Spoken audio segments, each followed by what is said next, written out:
Unturned is presented by UpdateAI. We all have these job parts of the job. I think particularly CSMs have job part of the job things that are necessary, not necessarily the highest value though. So can AI help take some of those things together? So another example is we're putting together some new services offerings. Went into Glean Assistant, said, hey, we have a customer that's asking for a training package. We talked about roughly 6 to 8 hours. Here's the customer, here's their size, here's a few little details, put together a training package for me. It generated something, and then it automatically put it into a Google Doc for me. So I didn't even have to do the copy paste. It's just in that doc. I can share that out with the customer. All good news, all sunshine and roses. And it did that job part of the job for me, right? Of like getting it into a format that I can get over to the customer. I have been silenced. My name is Jon Johnson. I am a co-host here. Welcome to Unturned.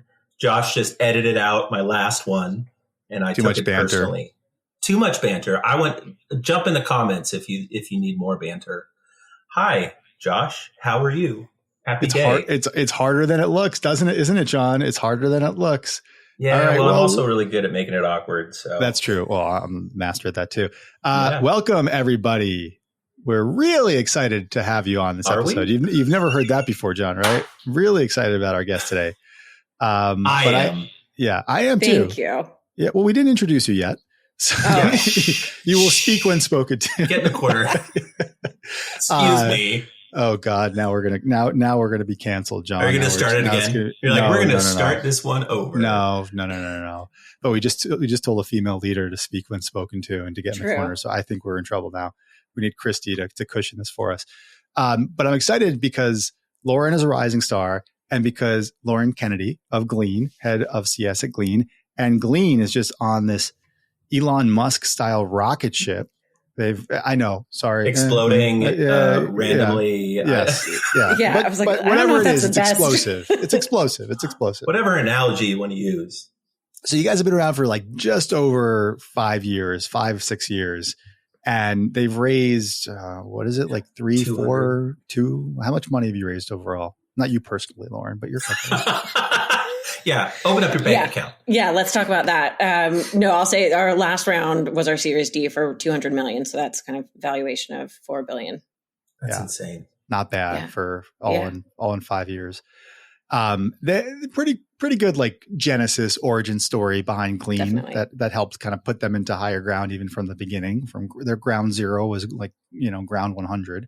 But for good reason. So Lauren, why don't you just introduce folks that are not aware of Glean? Obviously you guys are really making you're thriving in the AI space, but tell us a little bit about Glean.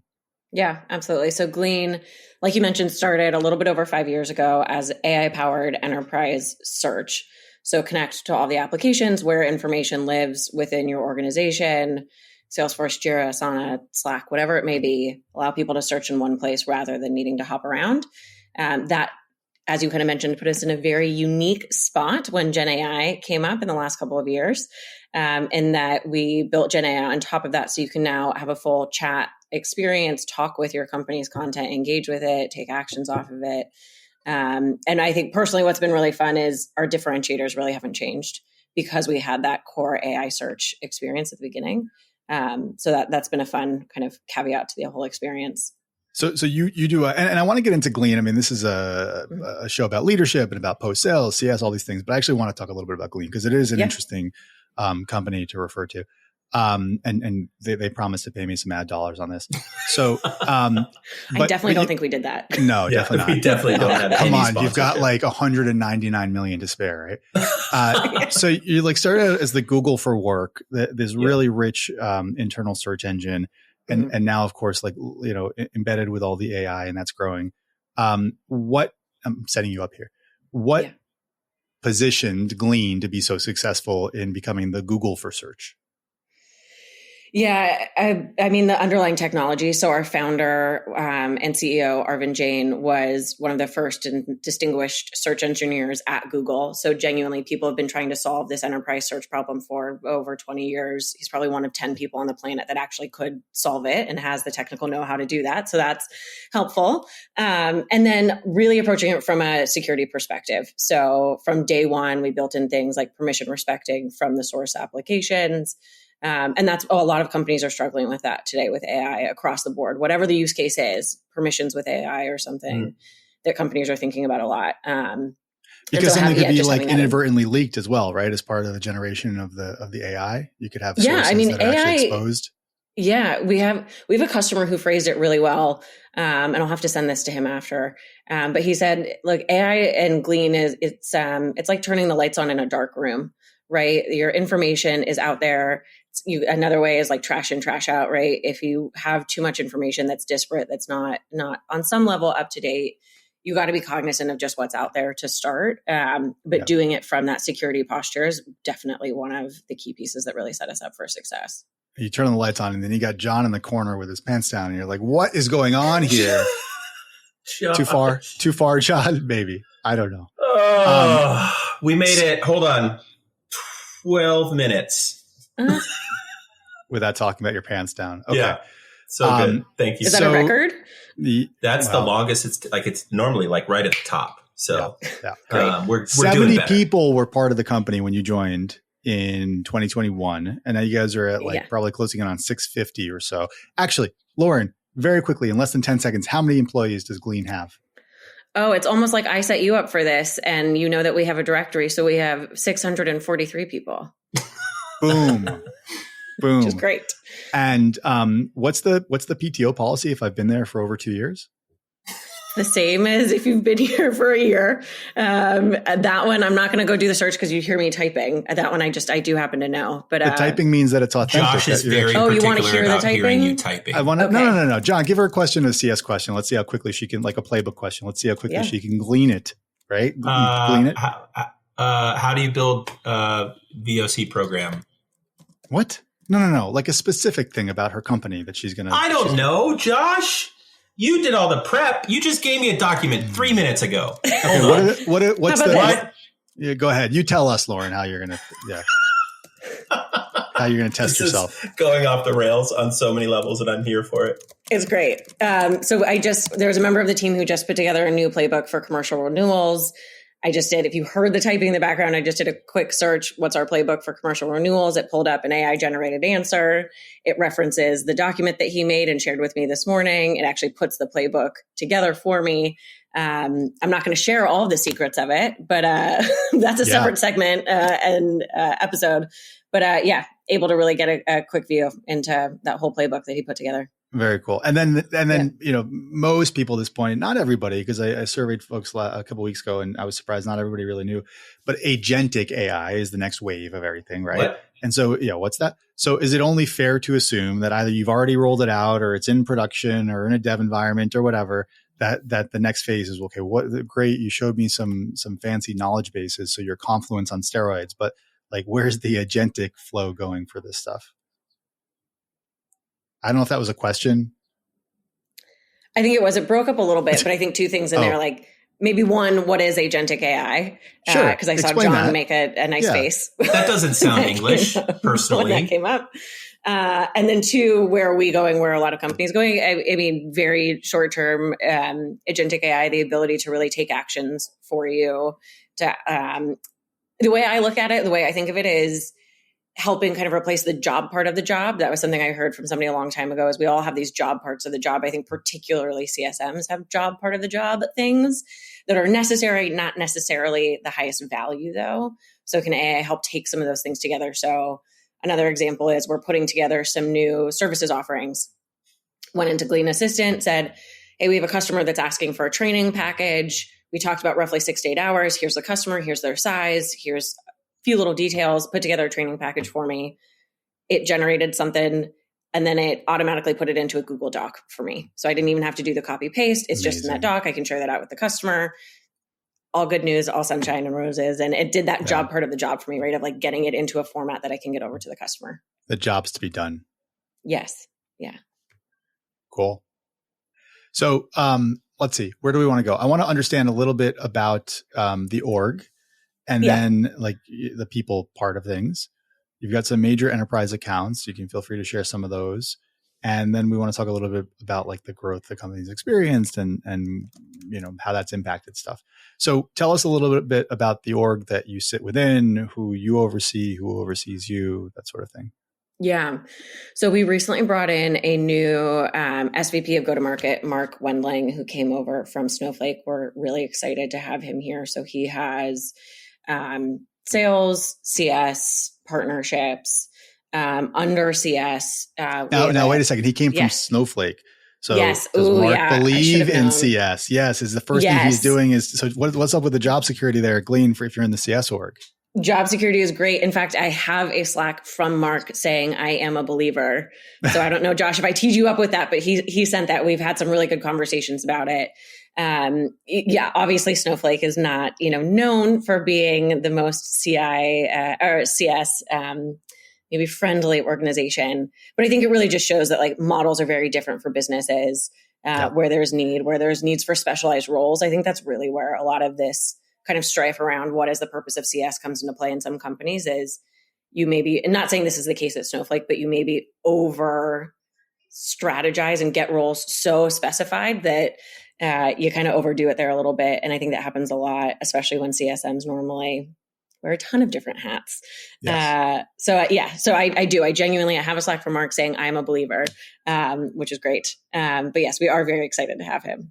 Okay, so he's running the go-to-market. He's kind of GM-ish of the org, it sounds like. And then what else? Yeah, and then so we have Jay Valori is our VP of customer success, and as always, customer success is a little bit of a misnomer in that he has customer success support and services under it, and it all ultimately is customer success, but there is a specific team that is the CSMs, and so then I roll in there, and right now have our enterprise and commercial customers, and we do have one more segment of majors. Awesome. Yeah. So, what's a big rock that you're pushing up the hill right now that you're focused on? Oh, that's a great question because I actually have to put my OKRs together today, and one of the slides is big rock. So if anybody has ideas, John, I think you might be on mute somehow. I wonder who did that. Who would have put you on mute? Somebody that has the controls in the control panel that was over you today. No, we can't hear you, John. Yeah. Oh, I'm sure it was a great idea. Yeah. It looked really, really good. No. Anyways, yeah, as much as I'm joking, and always would take folks' ideas. A big focus for us is just up-leveling across the organization. And a big area of that is we have introduced more of these service packages, like I was talking about with that training one that Glean Assistant helps me put together. And so it is that idea of now, as much as I was just talking about specialized roles, we've had this need to get into some more specialized roles. And so allowing CSMs to really focus on the strategy, more intentionality is a big part of it. Okay. And I would say with that too, more scalability kind of on both ends with our, with enterprise and majors and larger customers. How do we get that real intentionality in action? And then on the other end as well, how do we get more scalability? Can you give us an example on it sounds like you're introducing some new kind of services in the post-sales piece. Can you get more specific on any of that? Yeah, it's mainly been around implementation packages. And for historically, it's been CSMs and customers and been self-serve on that regard. There's still that as an option, but wanting to give customers the option to also get a package where they get more dedicated technical help. Pro-serve stuff, professional services. Yep. Okay, cool. Yeah. Hey, everybody, it's Josh. I'm taking a quick break from the podcast to tell you a bit about UpdateAI. I started UpdateAI to solve two major challenges for CS teams. The first is that we save CSMs 4 to 5 hours per week with our productivity through AI. Secondly, we give leaders a window into all the conversations across each account and the entire portfolio. So we help knowledge transfer, we help increase the coverage model of your CS teams, and we help you detect emerging patterns in what your customers are telling your CSMs across all the risks, product feedback, advocacy moments, and expansion opportunities. So come check us out at www.updateai. It's completely free to sign up and trial. And how has the team grown? You've got this new influx of capital, but it's always been growing quickly. But like, how has the team evolved recently? Yeah, a lot. I like to say. So I joined. It'll be 3 years in February. When I joined, so a little bit under 3 years ago, I would say there were 2.5 CSMs. because there were 2 CSMs and there was one person that was a CSM and also starting our support team. Our lovely Greg over here was doing a lot alongside everyone else. And now we're up to about 16 folks today across all segments globally. We have folks in EMEA and APAC as well. And we're, shameless plug, we are actively hiring. So if you're interested, I'm going to take this as an opportunity this is our Glean ad. We're hiring. Yeah. There's our ad spend.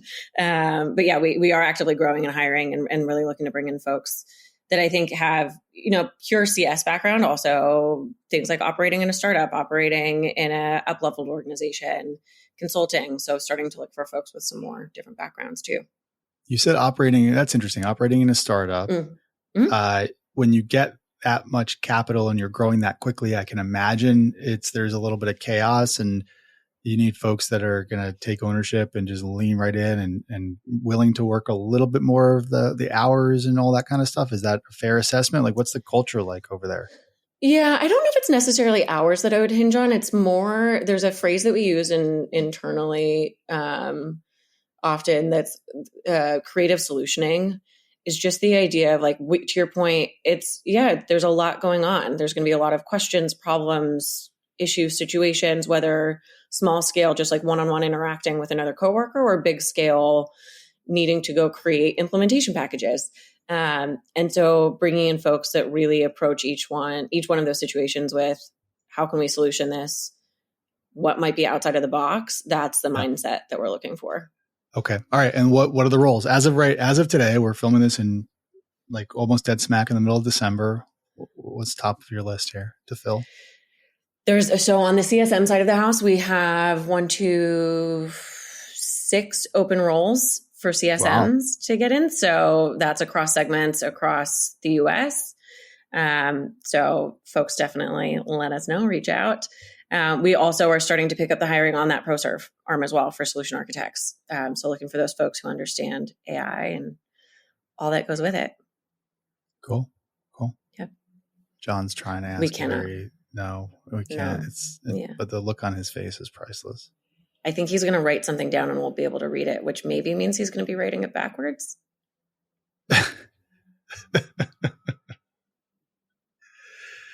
Oh, let's go, John. Come on. Listeners at home are waiting for you. All right. Anyway. Yeah. So in the time, in like the last 2.5 years, you've 100x'd your users and 10x'd your sales revenue. Mm-hmm. And maybe this is related to previous response, but like what have been like the biggest learnings and like the growing pains that you've experienced in that? Oh yeah. I mean, it's definitely been an interesting journey. And I spoke about this at SaaStr earlier this year with AJ from our team. A big part of it was just the collaboration between sales and CS back to the really early startup days. Those 3 CSMs were also running pilots in the sales process. They were filling in for the SE team. And so it's been a journey of collaborating, but also getting CSMs out of the sales process into more of the adoption and value focus. And is that going to shift back? At times it's always a discussion point of where we get introduced to the customer. So that there's been a lot of learnings on that, just that one journey path of when, where, how do CSMs get connected to prospects, to customers. What are some of those learnings? Like what? Yeah. Some of the learnings in the early days, there was a lot of value to it for the company, for the CS team, for the sales team, for the customer. We were really hearing day in and day out what was top of mind for customers as they were evaluating the tool. Obviously, it helped the sales team having somebody a little bit more technical. From the prospect perspective, they really got to hear about the customer experience. And we've actually carried that through in some interesting ways. So while CSMs aren't part of the sales process today, on a totally different vein, we have CSMs attending trade shows and manning booths at all of these conferences because still we can speak to the customer experience. We don't come across as quite that much of a salesperson. And I think that ultimately was tied back to some of the learnings that came from those early days of CSMs with prospects is good, but that's also not where our focus should be and not where most of our time should be. So it's not a day-to-day, not an everyday task, but we're still finding opportunities for CSMs to get to share what they're hearing. It might be too early. I mean, Mark Wendling is just kind of newish to the organization, but are there things that he's planning that you're seeing that are starting to bring the groups closer together? I mean, it sounds like they started in the same kind of origin and then they splintered a little bit. And now is there a point where they're starting to interact in different ways? Yeah, that's a great question. And he's definitely had an impact already. I think more to come. It's a bit of odd timing with the end of the year wrapping up as well. Sure. To make a ton of changes. So definitely a lot more to come in the new year. But definitely just starting to get us all kind of aligned around the same marching vision and marching order. I think even just that makes a huge difference in the organization. Exactly to your point too that you made before. There's a lot going on with the funding, with AI, with all the new product lines that everybody's coming out with, not just us. There's a lot going on. So kind of getting us all under the same rallying cry has been great. Yeah. Okay. Last question about Glean. I want to ask you is Glean on Glean. So we gave you some of those curveballs there to figure out the number of employees and whatnot. How on like a day-to-day basis at the IC level or in leadership, do CS teams use Glean? And presumably you guys are using it yourselves. And so, pitch to the listeners here and how Glean could be, I don't know if heads of CS are your economic buyers, probably not, right? Maybe you can educate me on that, but at least to the users, like how are folks getting the most out of Glean post sales? Yeah, I'll actually touch on that last point of typically the buyers, the CIO. I think most people that work at a software company have probably seen that consolidation where budgets are with the CIO. With Glean in particular, though, where we see Glean is a productivity tool in many ways. There's the high level, we can save people, 30 minutes to an hour a week. That adds up. You multiply it by that, by a couple thousand employees, you start to see savings that way. But where we get to the real business outcomes, the true ROI, is talking to functional leaders. And so meeting with heads of CS, heads of support, engineering tend to be two really high adopting teams with a lot of value points. We are doing that. We're doing that more. That's some of where that intentionality comes in, of really being intentional about connecting with heads of departments. But just a couple of use cases. There's a great CSM on the team, Megan, who's built a number of prompts, to basically saved prompts that will write her each day. At the end of each day, she'll get a summary of all of the call transcripts with the kind of high level notes, the actions for her and the customer. Again, that's going back to that like job part of the job. That's something that a CSM has to do every day, is taking the time to do that in and of itself high value. Not the most, but it's a really critical part of the job and being successful. And so Megan's found a way to use AI to make herself a lot more efficient at doing that. There's also an app for that. Just FYI, I may or may not be wearing the hat of it. Yes. I know that there's a lot of things there. I was actually going to say she has an interesting one that she built as well. She actually built a prompt to grade other prompts, which is interesting. We can get like all the way down the track of, prompt engineering and people needing coaching on that. But she got pretty meta there, and got a little full circle moment. For support teams, there's been a lot of use cases around, and some of the value is things like reducing the number of tickets that get escalated from support to engineering. Sure. Things like faster SLA, faster response time. It is very blurry. I might need glasses, John, to read what you're saying. He's just saying, good job, Meg. He's championing your love peer. It. Thank you, John. It's very well deserved. Yeah. So things like improved SLAs, improved first close response time. If support team members can get answers to customer questions on that first time without having to go to engineering, big wins there. Cool. I want to wrap up the segment here or I want to wrap up the episode with a segment about you. You've worked at a few cool places. You've got Glean now. You're at some other places, and the one that you've spent just a little bit more time than at Glean was at Gainsight. You held 4 roles there at Gainsight over a little over 3 years. And so it's a marquee name in the CS space. I want to know what that experience was like, being able to learn as a CS leader in a CS company, what some of the biggest things you took out of that experience were. Yeah. I don't know if you prepped me for this, Josh. I did not. This is totally here. Extemporaneous. Go. Yeah. Love it. And then Meg's going to evaluate you with her oh gosh, that's the most pressure. We always used to talk about it like the movie Inception, like you're a CSM working with CSMs using the CSM tool while they're trying to CSM their customers. And it definitely felt like that. It was high pressure. But honestly, one of the biggest value points to me in my perspective was getting to talk to a ton of different companies doing customer success. Yeah. Because there's still a lot of different approaches. There's the general themes that we all know. Are you more a TAM? Are you more an account manager? There's groupings that you can see of different adoption models that will make a difference in the CSM role that you're looking at. But ultimately, there's still a lot of different ways that companies are approaching it. And that's, I'll say, similarly been interesting with all these interviews I've been doing is feels like every person I talk to, their team is approaching CS a little bit differently. But that was probably the biggest value point of working at Gainsight is just getting the opportunity to talk to a ton of different companies about how they're doing customer success. And I would say in terms of my biggest single learning that I took away from that, oh gosh, there were a lot. And honestly, I want to go kind of cheesy where it's like a handful of my best friends came out of Gainsight. And so I think there's something to be said there for when you're in the trenches with people. That will not help any listener to hear that. No, cool. I think that's such a, I know I said it was cheesy. Moments, but but it's not only cheesy, it's unhelpful. Okay. We want golden nuggets here. We want takeaways for those that are growing their careers. Oh, okay. If it's more of a grow a career, it's this. It's what I learned at Gainsight is, and this is some of my personal approach, but it's my personal approach, so I think it's right, is that we should always have a healthy level of tension with our customers, right? We should have that with our product teams internally too, but even with our customers, we should be able to have difficult conversations, us pushing them to use the product more in unique ways or different ways, or pushing back on things like feature requests. They should be pushing us on feature requests as well. Healthy level of tension with your customers, a constructive, healthy level of tension internally too. You are the advocate for your customers.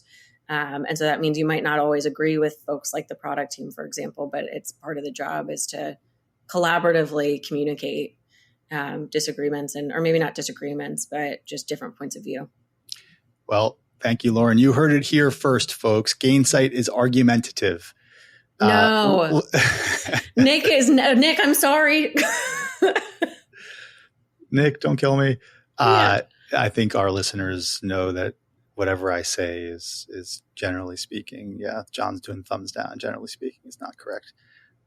That's really cool, John. Whatever our Riverside podcast it's just here, a rain effect. Was a rainstorm as soon as you did thumbs down. Interesting. There's some of the novelties of AI right there. Lauren Kennedy, head of customer success at the rocket ship that is Glean. Congratulations on picking the right horse. but behind all luck, you create your own luck. So congratulations on carving out a great career and wishing you guys the best of success as you continue to grow. And go get those A players. I'm sure you will have thousands of submissions on LinkedIn that you probably won't even look at. So I hope that all of the introductions come your way through people hearing this podcast as well. Awesome. Well, thank you for inviting me to be on. It was great to chat with you, Josh. John, it was great to see your facial reactions to everything. Thanks, guys.